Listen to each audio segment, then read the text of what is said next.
Всем привет! И очень рад вас видеть на канале о жизни и работе в море. Нас наконец-то сегодня будут ставить в плавучий док. Закончили все формальности, подготовления, отстояли карантин, дождались своей очереди. И на своих экранах вы можете посмотреть ускоренное действие. Но дальше в видео мы уже перейдем к месту событий. И если вы еще не смотрели предыдущие видео о наших приключениях в Китае, вы можете это сделать. Я оставлю ссылочки в конце видео. Ссылка на плейлист будет в описании. Поставьте палец вверх и подпишитесь на канал, если вы еще этого не сделали. Я стараюсь для вас. Ну и давайте перейдем к месту событий. Подходят буксиры на нос и на корму. Будем их сейчас крепить. Не буду вас мучить швартовыми операциями долгими. Вы это и так видите в каждом видео. Отдаем продольные швартовые концы. Поднимаем их на палубу. Матросы прямо светятся энтузиазмом. Раннее утро. Сейчас отдаем прижимные и шпринги. И будем отходить от причала. Перекур в ожидании. Наш док еще занят большим контейнеровозом, они уже закончили, но это очень долгий процесс вывести судно из дока. Главный двигатель не работает, и вся работа и маневры производятся посредством буксиров. 3 буксира с одной стороны, еще несколько с другой, на ассисте. У вас это, конечно, будет быстро. У нас прошло несколько часов.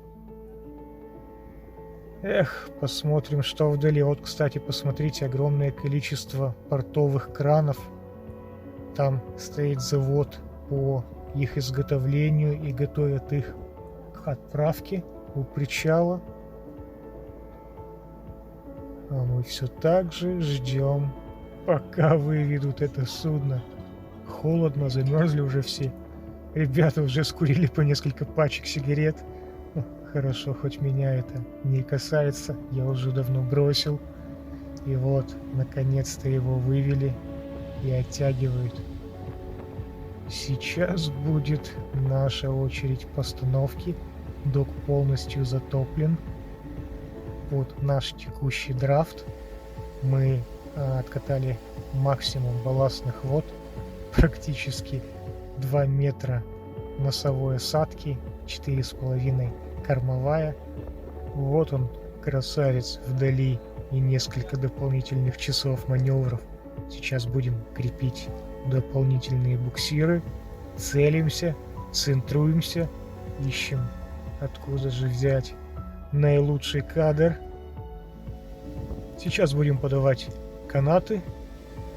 Причем подавать их будут береговые работники, китайцы. Но они кооперируются между собой. Практически никто не разговаривает на английском. Ну, немного форман, их старший. Да и вообще постановка судна в док довольно интересное и долгое занятие. Док затапливают, набирая огромными насосами балластную воду в танки. Потом заводят в него судно при помощи буксиров и огромных доковых лебедок, ну а потом при помощи тех же насосов откатывают воду, поднимая и док, и стоящее на кильблоках судно. Сейчас будем приспускать якорь и якорь-цепь для ее чистки и маркировки в будущем.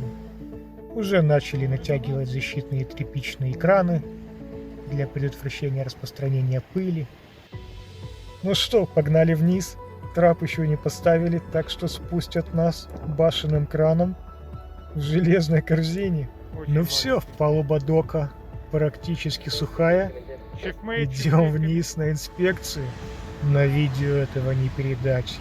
Судно просто огромное. Ты совсем забываешь о его размерах, когда каждый день работаешь на нем. Но вы просто сравните размеры этих маленьких человечков-букашек. Сейчас погуляем под судном, ищем сливные пробки. Нам их нужно будет все открыть, чтобы слить остатки балластных вод. И добрались мы до носа судна. Это невероятно. Просто сравните размер винта и маленького китайца. Это просто невероятно. Мы только встали в док, а они уже начали чистить корпус от ракушек и от ржавчины. У них все это просто настолько поставлено на поток, что судно обещают вывести через 5 дней. Они полностью закончат работы по корпусу и покраску. Да и работать они будут 24 часа. Значит, и мы будем нести суточные вахты, так как будет огромное количество сварочных работ, а это потенциально пожароопасные работы. Так что в доке отдыхать не будет никто. У нас очень большой спектр работ впереди. Также будет подготовка и покраска трюмов. Ну, а для нас это повод сделать новое видео. И еще раз вас попрошу оценить это видео, если оно вам понравилось. Подписаться на канал, если вам нравится морская тематика и вам это интересно. Ну и до новых встреч. Всего наилучшего. Пока-пока.